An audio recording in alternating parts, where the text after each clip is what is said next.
pétrolier sur la Volga, pétrolier soviétique, on n'en parle pas.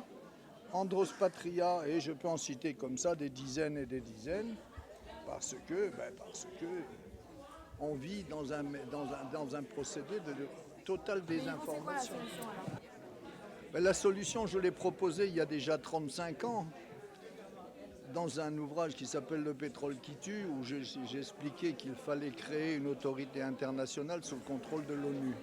L'ONU, depuis 1 an et demi, a pris la décision de créer ce fameux comité de défense, cette police internationale en quelque sorte.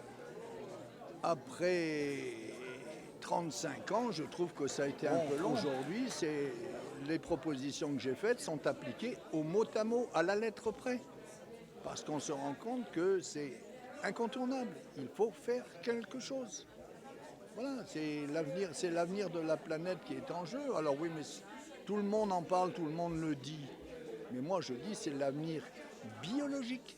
C'est-à-dire c'est la survie de l'être humain et des générations à venir qui est mise en cause. Tout ça pourquoi? Parce que les politiques sont incapables de prendre des décisions, parce qu'ils sont tous à la merci ou de groupes financiers ou de différents lobbies. Regardez l'hécatombe qui se passe avec les abeilles. Alors on dit, bon, c'est le frelon le frelon chinois.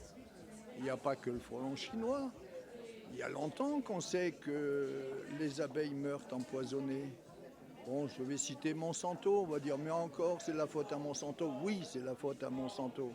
Parce que Monsanto... Merci, merci à Louis Monval. Voilà.